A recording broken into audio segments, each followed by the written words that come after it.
सबसे पहली चीज़ तो ये कि पार्लियामेंट को समन कौन करता है, और पार्लियामेंट को समन करते हैं प्रेसिडेंट। और पार्लियामेंट के 2 सेशंस के बीच में the maximum gap can not be more than 6 months, मतलब विद इन 6 मंथ्स पार्लियामेंट को मिलना ही मिलना पड़ेगा, साल में कम से कम 2 बार। लेकिन हमारा पार्लियामेंट यूजुअली 3 सेशंस के लिए मिलता है। कौन कौन से सेशंस हैं? बजट, मॉनसून और विंटर सेशन। इसके अलावा एक टर्म देखा था अपन ने, एडजर्नमेंट। और एडजर्नमेंट का बड़ा सिंपल सा मतलब है, जब प्रिसाइडिंग ऑफिसर हाउस के किसी सिटिंग को स्पेसिफिक टाइम पीरियड के लिए सस्पेंड कर दें तो उसे बोलते हैं एडजर्नमेंट। इसी के साथ एक और टर्म था एडजर्नमेंट सेंडाई, और इसका बड़ा सिंपल सा मतलब है, जब प्रिसाइडिंग ऑफिसर हाउस के किसी सिटिंग को रीअसेंबली का टाइम बिना बताए टर्मिनेट कर दें तो उसे बोलते हैं एडजर्नमेंट सेंडाई। इसके अलावा अपन ने देखा था प्रोरोगेशन, और प्रोरोगेशन का बड़ा सिंपल सा मतलब है, जब सेशन को ही एंड कर दिया जाए, सेशन को ही ख़त्म कर दिया जाए, और सेशन को एंड कौन करता है? प्रेसिडेंट करते हैं। इसके अलावा अपन ने बात की थी डिसोल्यूशन के बारे में।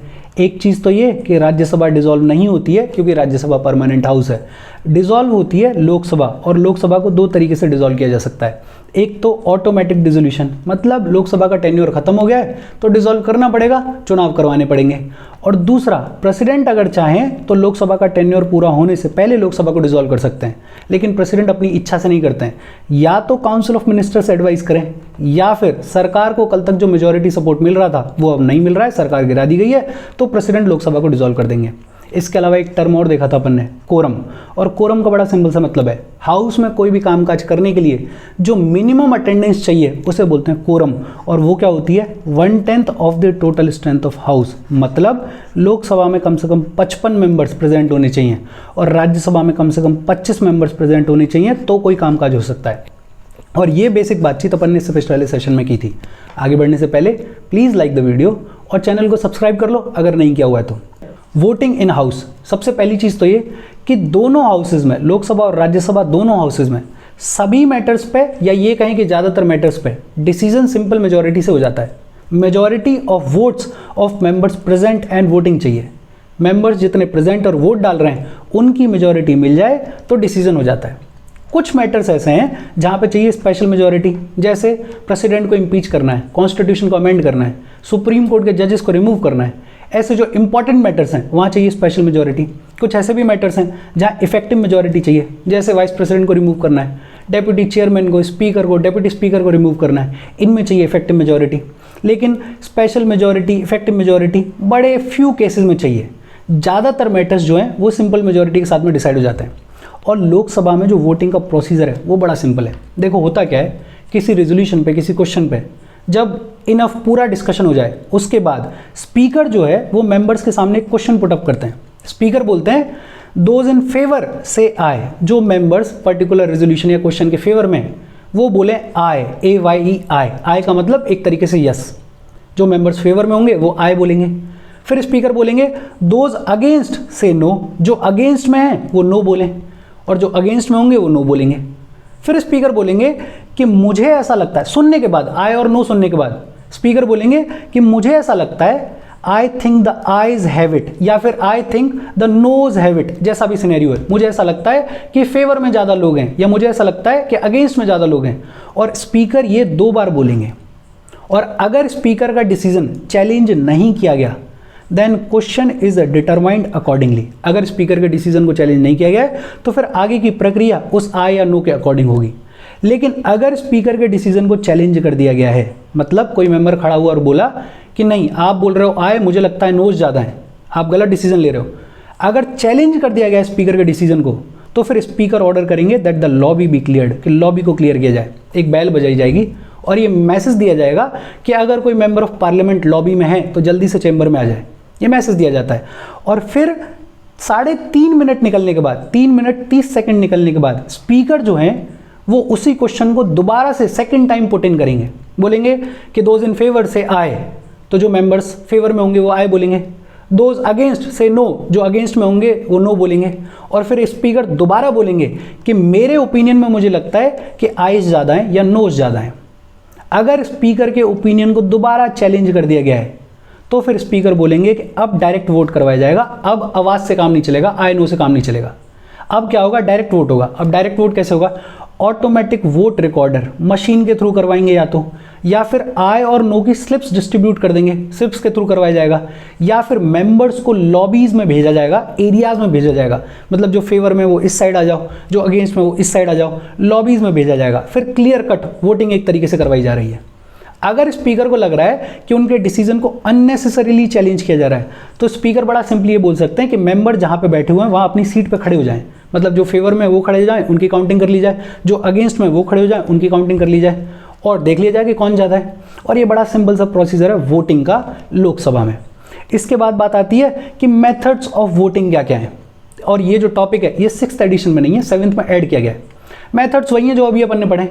एक तो वॉइस वोट है, सिंपल कि स्पीकर बोलें, जो फेवर में वो आए बोलें, जो अगेंस्ट में वो नो बोलें और डिसाइड कर लिया जाए। या फिर एक तरीका होता है डिवीजन, और इसमें 3 तरीके चलते हैं।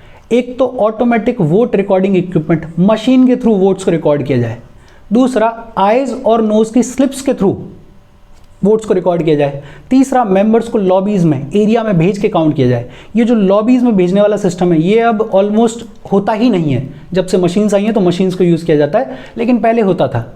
फिर इसके अलावा हाउस में सीक्रेट बैलेट भी चलता है, अपन ने देखा हुआ है, जो गुप्त मतदान होता है। देखो ओपन वोटिंग में क्या होता है, ओपन वोटिंग में बड़ा सिंपल है। कोई मेंबर वोट डालने के लिए गया मशीन पे, और मशीन जो है उस वोट को 3 कलर से दिखाती है। अगर किसी ने फेवर में डाला है तो ग्रीन चमकेगी, अगर किसी ने अगेंस्ट में डाला है तो रेड फ्लैश होगा, और अगर किसी ने वोट नहीं डाला है तो येलो फ्लैश होगा। ये होता है ओपन वोटिंग में। सीक्रेट बैलेट का मतलब होता है गुप्त मतदान। आपने किसको वोट डाला, आपने वोट डाला नहीं डाला, वो पता नहीं चलेगा। तो जैसे ही कोई मेंबर वोट डालने के लिए जाएगा, वोट डालेगा नहीं डालेगा, सिर्फ एक वाइट लाइट फ्लैश होगी, कोई ग्रीन रेड येलो फ्लैश नहीं होगा, सिर्फ वाइट लाइट फ्लैश होगी, बस ये बताने के लिए कि हाँ इस आदमी ने वोट डाल दिया है। ये है सीक्रेट बैलेट के थ्रू। वॉइस वोट आवाज के थ्रू, आई और नो। डिवीजन वोट 3 तरीके से हो सकता है, एक तो मशीन के थ्रू, एक स्लिप्स के थ्रू, और एक मेंबर्स को लॉबीज में भेज के।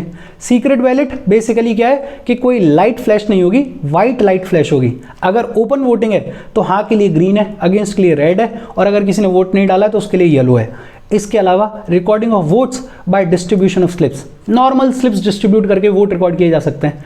ये या तो तब होता है जब जो मशीन है वो खराब हो गई है, काम नहीं कर रही है, या फिर जब नई लोकसभा कॉन्स्टिट्यूट की गई है और अभी तक सीट्स अलोकेट नहीं की गई हैं। आपको पता होगा शायद कि जब नई लोकसभा कॉन्स्टिट्यूट की जाती है तो स्पीकर जो है वो अकॉर्डिंगली सीट्स को अलोकेट करता है। एक पर्टिकुलर साइड होती है जहां रूलिंग पार्टी बैठी होती है, एक पर्टिकुलर साइड होती है जहां अपोजिशन बैठी होती है। जब तक ये सीट्स का अलॉटमेंट नहीं हुआ है उससे पहले अगर कोई वोट करवाना है तो वो भी डिस्ट्रीब्यूशन ऑफ स्लिप्स के थ्रू करवाया जाता है। इसके अलावा physical count of members in their places instead of a formal division. अपन ने अभी पढ़ा कि अगर स्पीकर को लगता है कि उसके डिसीजन को अननेसेसरली चैलेंज किया जा रहा है तो स्पीकर बड़ा सिंपली बोलेंगे मेंबर्स को कि आप अपनी जगह पर खड़े हो जाओ और काउंटिंग कर ली जाएगी। इसके अलावा एक कास्टिंग वोट होता ही है, अपने को पता है। स्पीकर या दोनों हाउसेज में जो भी प्रिसाइडिंग ऑफिसर हैं, स्पीकर या चेयरमैन, वो नॉर्मल वोटिंग फर्स्ट इंस्टेंस में वोट नहीं डालते हैं। प्रिसाइडिंग ऑफिसर को राइट है कास्टिंग वोट डालने का। अगर किसी क्वेश्चन पे, किसी बिल पे, किसी रेजोल्यूशन पे टाई हो जाए तो टाई को ब्रेक करने के लिए प्रिसाइडिंग ऑफिसर को एक वोट डालने का मौका मिलता है। उस वोट को अपन क्या बोलते हैं, कास्टिंग वोट बोलते हैं। और ये हुए मेथड्स ऑफ वोटिंग। बहुत ज़्यादा डिफिकल्ट नहीं है, सिंपल सिंपल सी चीज़ें। इसके बाद बात आती है लैंग्वेज इन पार्लियामेंट। पार्लियामेंट का जो भी कामकाज है वो किस भाषा में हो, किस लैंग्वेज में हो। और हमारे कॉन्स्टिट्यूशन ने बताया हुआ है, कॉन्स्टिट्यूशन में लिखा हुआ है कि पार्लियामेंट का जितना भी कामकाज है वो हिंदी और इंग्लिश लैंग्वेज में होना चाहिए। कॉन्स्टिट्यूशन में कहा हुआ है Hindi and English to be languages for transacting business in the parliament. लेकिन अगर प्रिसाइडिंग ऑफिसर चाहें तो प्रिसाइडिंग ऑफिसर किसी भी मेंबर को परमिशन दे सकते हैं कि वो अपनी मदर टंग में हाउस को एड्रेस करें, अपनी स्पीच अपने मदर टंग में दें। अगर कोई मेंबर अपने मदर टंग में बोल रहा है तो दोनों हाउसेज में उस लैंग्वेज को साइमल्टेनियसली ट्रांसलेट किया जाएगा हिंदी और इंग्लिश में। 8th शेड्यूल में जितनी भी 22 लैंग्वेजेस हैं उनमें अगर किसी ने अपना भाषण दिया है हाउस के अंदर तो उसको साइमल्टेनियसली ट्रांसलेट किया जाएगा हिंदी और इंग्लिश में। ये अरेंजमेंट, ये सुविधा की जाती है। अगर कोई ऐसी भाषा में भाषण दे रहा है जिसको साइमल्टेनियसली ट्रांसलेट करने की फैसिलिटी नहीं है तो फिर प्रावधान ये है कि वो अपनी स्पीच खत्म होने के बाद उस टेक्स्ट को डॉक्यूमेंट करके टाइप करवा के देगा इन हिंदी एंड इंग्लिश लैंग्वेज। अच्छा, इंग्लिश, हिंदी इंग्लिश दोनों लैंग्वेजेस हैं, कॉन्स्टिट्यूशन में लिखी हुई हैं, लेकिन इंग्लिश फ्लोर लैंग्वेज की तरह से यूज़ की जाए 15 साल के लिए, ये लिखा हुआ था। मतलब 1965 के बाद इसको डिसकंटिन्यू कर दिया जाए, ये कॉन्स्टिट्यूशन में लिखा हुआ था। लेकिन फिर लाया गया ऑफिशियल लैंग्वेजेस एक्ट 1963 और इस लैंग्वेजेस एक्ट 1963 के through English was allowed to be continued along with Hindi. और ये बात हुई लैंग्वेज इन पार्लियामेंट के बारे में। इसके बाद बात आती है rights of ministers and attorney general of India. और ये अपन ने पढ़ा हुआ है कि सभी मिनिस्टर्स और अटॉर्नी जनरल ऑफ इंडिया इनको राइट टू स्पीक है, ये किसी भी हाउस में जाके बोल सकते हैं।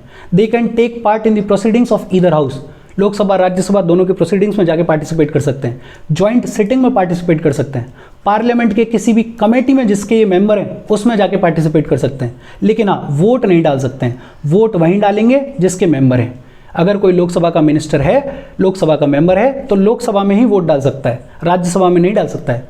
हाँ, राज्यसभा में जाके बोल सकता है, राज्यसभा की प्रोसीडिंग्स को अटेंड कर सकता है, ज्वाइंट सिटिंग को अटेंड कर सकता है, कोई दिक्कत नहीं है। एक प्रिविलेज और है, a minister who is not a member of either of the house can participate in the proceedings of both the houses. कोई ऐसा मिनिस्टर जो किसी भी हाउस का मेंबर नहीं है, वो भी दोनों हाउसेस की मीटिंग्स को, उसके प्रोसीडिंग्स को अटेंड कर सकता है। लेकिन अपने को ये पता है कि कोई भी इंसान 6 महीने तक ही मिनिस्टर रह सकता है बिना किसी हाउस का मेंबर बने।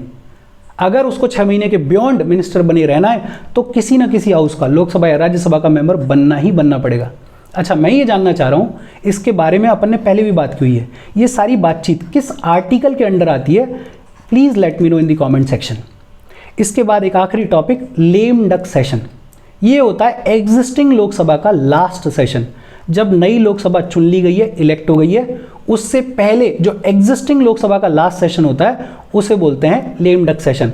बेसिकली ऐसे मेंबर्स जो एग्जिस्टिंग लोकसभा के मेंबर्स तो हैं, लेकिन जो नई लोकसभा इलेक्ट हुई है उसमें दोबारा नहीं चुने गए, री इलेक्ट नहीं हुए हैं। जो मेंबर्स पहले लोकसभा के मेंबर हैं लेकिन जो नए चुनाव हुए उनमें री इलेक्ट नहीं हुए, उनको बोल देते हैं अपन लेम डक्स। जो नई लोकसभा चुनने के बाद एग्जिस्टिंग लोकसभा, पहली वाली लोकसभा का जो लास्ट सेशन होता है उसे बोलते हैं लेम डक सेशंस। और ऐसे मेंबर्स जो एग्जिस्टिंग लोकसभा के मेंबर्स हैं लेकिन दोबारा इलेक्शन में री इलेक्ट नहीं हुए, उनको बोल देते हैं अपन लेम डक्स। और ये हुई आज की बातचीत। कोई डाउट हो please comment. Thank you very much.